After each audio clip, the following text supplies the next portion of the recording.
Hey y'all. Hey y'all, look at my hair sticking up all over. How we doing? I hope you're all well. Sorry, I was off camera a little bit.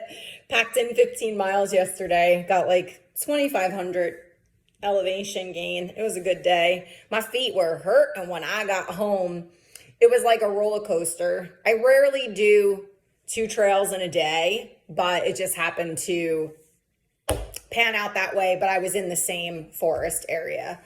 And the second one was like a roller coaster. It was just up and down, up and down, up and down, up and down. It was a bit brutal. At the end, I was just done. I was willing my legs to get up that last leg. It's always that last mile that's like can be soul crushing.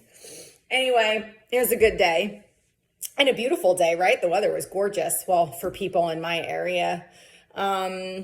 I was thinking we really have to remember we don't know what somebody has gone through when we're, especially social media, right? Because there's just this projection that like life is great, my family life is great, everybody's awesome, I have the best kids, I have the best partner. And it's like, I often say this. I think we totally forget. I have to like squat super. My body hurts. So we have to remember that like that's one post. It's one day out of their time, their day, their month. I mean, real life is not easy. No one has it easy. No one's life is perfect. So that's definitely one of the pitfalls of social media. What we also have to remember is oftentimes when we see people's progression, right? Because you're following someone, you're seeing their life's progression. And a lot of times people just get very opinionated. Well, why are they doing that? Why are they switching that up? How did they get there? There could be jealousy and envy involved in that opinion that's formulated.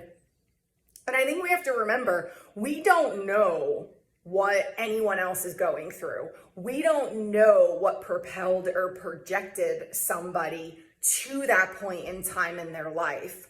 So oftentimes people are making decisions based on maybe past pain and, trauma. I feel like we're like perpetuating that, like everybody has this intense trauma, which not everybody does. Some people do, but not everybody does. And then there becomes a social contagion of like, everybody's gonna run around now because victimizing themselves because it's like a posh thing to do on social media. Again, another pitfall of social media and just my not so humble opinion. But we are very judgmental creatures. I mean, in yoga, there's this whole thing of non-judgment. I could tell you, being in the yoga communities for so long, which I've exited pretty much at this point, 100%. Some of them were the most judgmental people I've ever met in my entire life. I think, if you really look at love, it's a judgment because you love somebody, but you don't love someone else. So that is a kind of a judgment. It's a judgment call. I love this person. I don't love this person. I like this person. I don't like this person. So I think we are inherently judgmental, but we can certainly rein that in with adapting higher levels of compassion and empathy and trying to step back and remembering that we're not walking in that person's shoes. We do not know what their life was like. They're projecting something on social media that's not 100% accurate. I don't care how authentic of a person you are. There are still things that we are going to hide from other human beings. If you are someone that is perceived as fiercely bold and strong and you are curled up in a ball on your floor, which how many of us have been there? That's like a real life experience that a lot of us had, right? You're just curled up in a ball, you're in intense, internal pain, and you're not expressing that on social media because, the reality is that extreme vulnerability, there's the vultures come in and they want to completely take advantage of that. again, it's just the shadow side of humanity, because there is always going to be light and dark. And that's where high levels of discretion come in, of like, what can I honestly share? How much of my authentic self can I share without people coming in and trying to take advantage or capitalize on that? We know that there's crabs in the barrel. So oftentimes when you are in dire straits, there are people who want to keep you there because they're just miserable in their own life. And again, I have a weird amount of compassion for that, because a lot of people feel victimized, and some people are very much a victim of their circumstances, but there's always a way out. There's always a way out. And, oftentimes people are just so stuck that they just don't know how to get themselves out of it. They can't take the next move.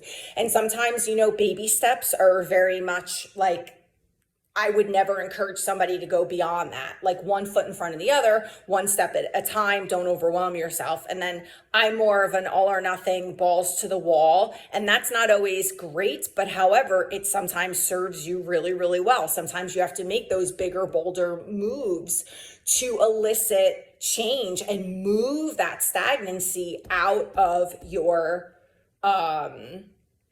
being, because that stagnancy is not just physiological. It's very much emotional, and it's very much psychological, and it can be psycho-spiritual too.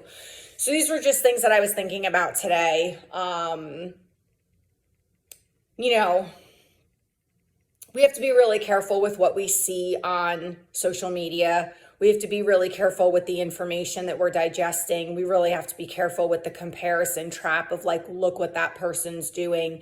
It's why sometimes I'm so forthcoming. Like, I have the chronic pain issue. So when I get done with a 15-mile hike and, a bit of elevation gain, I am hurting a little bit today. I think the reality is that people who move their body a lot and are very active, it's not easier for us. It's not like our bodies are so much more capable. I think it's more of an internal locus of control. I think it's more of being self-directed and self-motivated. I think it's determination and grit. That's not always in everybody's constitution, but like anything else, it's a muscle. You could develop that. I think most people who do intense, vigorous exercise are hurting the next day to one extent or another. But it's your why, and it's what motivates you. So I always try to project. I'm a normal human being like everybody else. I just like to really push myself. But that's just me. Not everybody has that type of competitiveness, which is like, I'm competitive with myself. Like, okay, I did that. Can I top that? Can I do that quicker or better? Or can I do something that's a little bit harder and challenges me?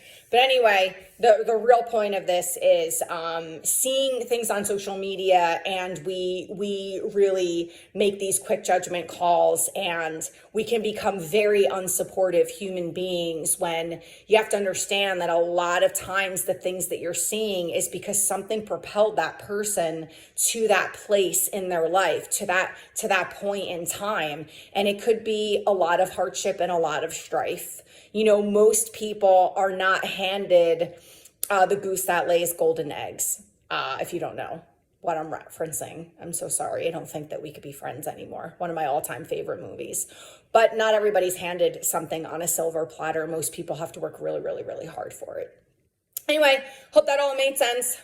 Love you to pieces. If you're in the Asheville area, come join my group, Asheville Outdoor Adventures. Check out my website, yonamountainyoga.com.